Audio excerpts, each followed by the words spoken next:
Michael says, hey, Ben, serious question. What would it take to turn the Star Wars franchise around for you with the upcoming Rise of Skywalker film? It was all a dream. Everyone on We Know the Truth that is watching right now, I want you all to know how very, very important you are, but how very, very important, more important, I should say, Ben Shapiro is than you are. He has providence. He has influence. Millions of people across the globe listen to him and hang on his every word. And no, they do not hang on his every dong except his wife. But anyway, this man is a 100% pure fact spitter, and he has talked about his disdain with Star Wars, and I didn't know that it went back to, this is the golden thing.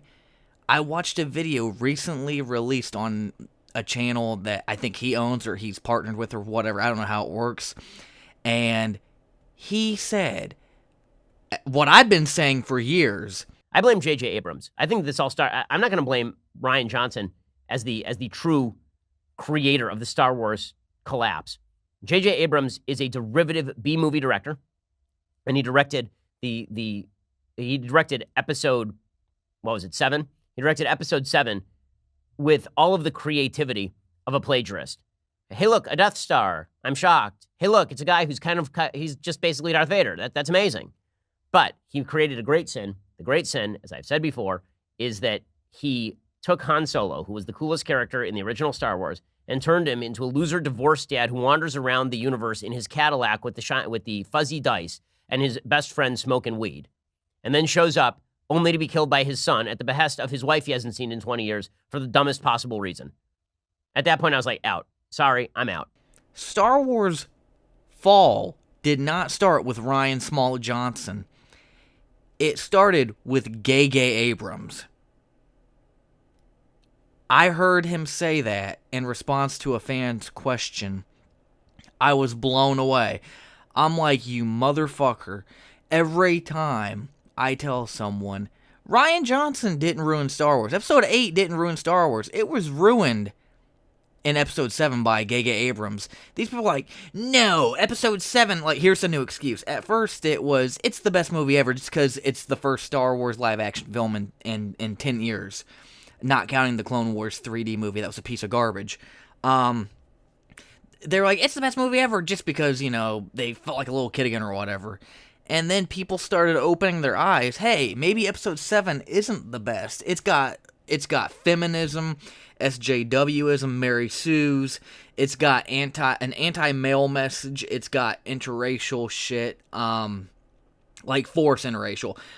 Han and Leia and Lando was not forced. Rey and Finn was. It was on their little checklist. Interracial couple leads. That's a checklist. Han, Leia, and Lando being interracial was not on a checklist at the time Empire Strikes Back was made. But I've been saying, oh, don't touch my hand. Don't touch my monkey hand. All over The Force Awakens. And then no, not that one, no! Like, when she was on the Millennium Falcon, and she was correcting Han Solo, I pulled out the flux capacitor, and I overrode the hyperdrive. And just smiling like a dork, knowing the Force, easily beating the shit out of Kylo Ren. Whether he was shot or not, he was still able to spin and attack as hard as possible. Don't give me that bullshit. He was weak. He was weakened by the blaster bolt. He was spinning and chasing her. It doesn't fucking matter.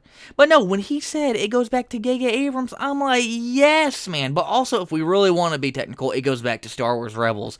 Hey, you street rat. Oh, I'm sorry, I'm Ezra. Ezra, oh my god, one of the most fucking annoying bitches ever. Rebels was shit. But the movie universe, talking purely about Star Wars movies, it started to go to shit with Episode 7. I honestly hate The Phantom Menace. I do. There are good moments about it.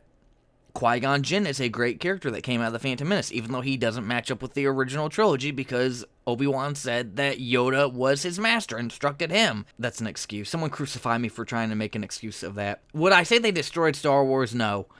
Were they what we wanted? Absolutely not, but they did have good things that you could take out of each of them.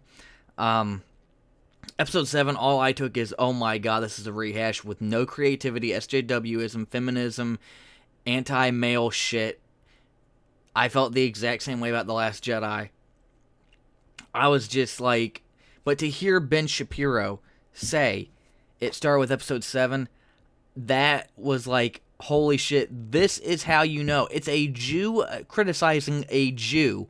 This man has no shame. He doesn't care if someone's Jewish, he doesn't care if they're black, he doesn't care if they're white, he doesn't care if they're Asian. He doesn't give a fuck. If he doesn't like your movie, he will say, I don't like it. If he doesn't like your beliefs, he will say, I don't like them. I don't like your beliefs. If he doesn't like you, he will say, I don't like you. It doesn't matter about any of that other trivial shit. It matters about what he's talking about, what he's being asked about, what he's discussing with someone else. And that's what I like. He went straight to the point. Everyone's blaming Rian Johnson. No. I say it started with J.J. Abrams. Dude, high fucking five. You deserve it.